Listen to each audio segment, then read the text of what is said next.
tell me you are a rookie in sales without telling me you are a rookie in sales. I am in several groups, LinkedIn, Facebook, and pertaining to sales. And so a guy asked a question this morning. What's your go-to closing question? Mine is simple.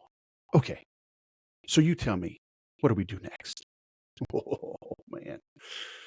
After the pitch, instead of playing the he who speaks first game, I simply call them to action by asking what's next. Okay, now, it's not terrible, but it seems like it's not working. That's why he's asking the question. If you are in a complex sale, this doesn't really work. If you are in a retail, in a one-call close, he's getting some objections. There's quite a few answers and variations, but I had Tom Hopkins on the sales podcast. I just looked it up, March of 2015, so 9 years ago, and love Tom Hopkins. I was reading him when I was still in the Air Force, and I got involved in network marketing. It was my first exposure to sales, and I was reading Hopkins. I would take notes. I would take typewritten notes. I had like 32 pages of typewritten notes from Tom Hopkins alone. And he would talk about saying you do not pitch. So this kid, after the pitch, he says he eliminated the word pitch from his vocabulary. Even when he was golfing, instead of asking for his pitching wedge, he would ask for his presentation wedge. All right, that's pretty extreme. But hey, Tom's the GOAT, so maybe you should remove the word pitch from your vocabulary as well.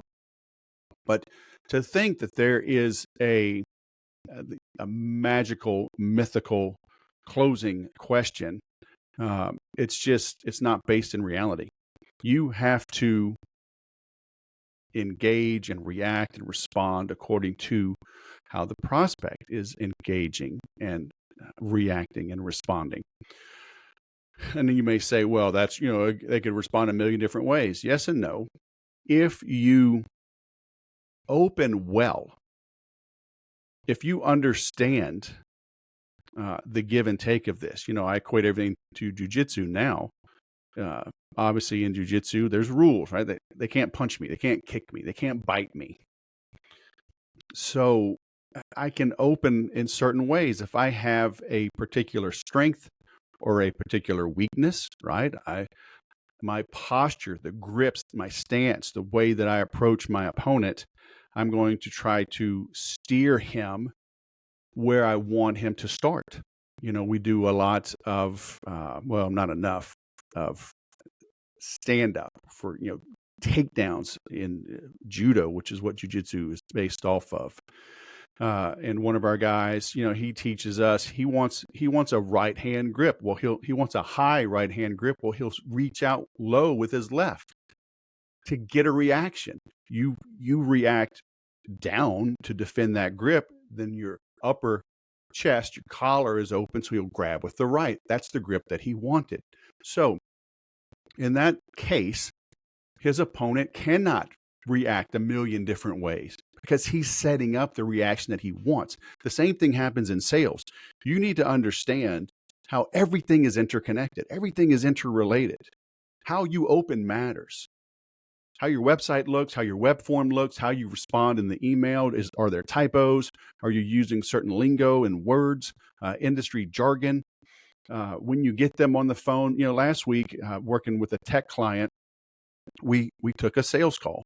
We had a presentation from a guy, he had an interesting pitch, but he opened poorly.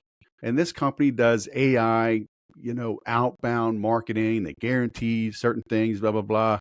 I was like, okay, maybe they're worth a try. He had a nice irresistible offer, a nice risk reversal. But if he's the one creating the content and programming the AI, and he acts this way in person, in reality, then the AI is not going to be any better. So he opened poorly. Now he needs a different pitch. Okay. And he basically said, okay, what do we do next? And we're like, yeah, send us some info. We're going to talk about it. And we all agreed. The opening was terrible. So to assume that there's this magical, mythical closing question is wrong. So let's even assume, let's say you're in the business to consumer space, roofing, insurance, solar, pest control, whatever. Um, how you open matters. How do you present yourself? How do you stand? Do you make eye contact? Do you try to shake hands? Do you step away from the door? I mean, all those things matter. And then how the prospect replies, you've got to feed off that. You have to become a student of human nature. Okay. Now, so this guy's saying, what do we do next? So the assumption here is there was some type of pitch, like it even says after the pitch, instead of playing the he who speaks first game, I simply called him to action.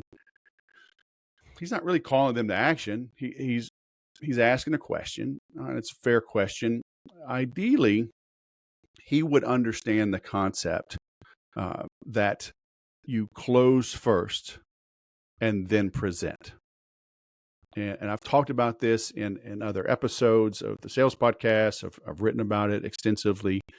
But the concept is just like with your kids. If you have kids, they can ask for a million things. Kids are the greatest salespeople, until it gets beaten out of us. My daughter just turned 10 today. She's the baby of 7. She's a closer, okay? But she will ask for things. Can I have some ice cream? Can I watch a movie? Can I, call my friends? They do FaceTime, right, on the iPad. So the concept of closing first, then presenting, we do it with our kids. Have you done the chores, right? Have you done the dishes? Have you taken a shower and brushed your teeth? Get your pajamas on. If you do all that, then you may watch a movie for 30 minutes. We close first, then present, right? Give them a little tit for tat, right? We get what we need from them, then we give them what they want. In dealing with a prospect, it might be, hey, we're going to take 20 minutes, 30 minutes, do a little give and take. I'll have a few questions for you. I'll answer your questions. I'll show you what makes us unique. I'll show you, give you some referrals, some testimonials, some case studies, some facts, some figures. And after that, you just let me know what the next steps are, even if there are no next steps. If you tell me you want to think it over, I'll take that as a no. I'll take that as you just being polite, maybe not wanting a hard close. And that's not my style, so just at the end, it's either yes or no. Okay. No hard feelings. So you close for an answer, you close for a decision, and maybe right then and go, whoa. I can't make that decision without talking to my spouse. So, you can give me some info, tell me why I should consider you as my landscaper, as my pest control. Give me that info. I'll talk to my spouse when I get home. Then you have to decide, okay, fair enough. May I ask, when do you expect your spouse to be home? Right? Close for that. You know what? He's going to get home at 5 tonight. Okay. Or he just ran to the store. He'll be back in 30 minutes. Okay. How about if I hit a few other houses in the neighborhood and I come back in 30 minutes? Close first, then present. Why take that time? If you know you're going to get a stall or an objection, why not meet with all the decision makers up front? Okay. So, but the ultimate point of this is there's no silver bullet. It's like saying in jiu-jitsu, what's the number one move to, submit all your opponents? Or a boxer, what's the number one punch to knock every fighter out? Like, are you serious? Maybe you should learn chess, because this combat stuff ain't for you if you think that's how it is. And look, selling is a full contact sport. So understand how everything is interrelated. The fancy word we use in paid advertising and in marketing in general is congruency. It's consistency. It's everything matches up. If I see this elegant ad or elegant video, come see our showroom, nice jewelry store. Everybody's in suits, marble tile, and, they hand you an espresso when you come in.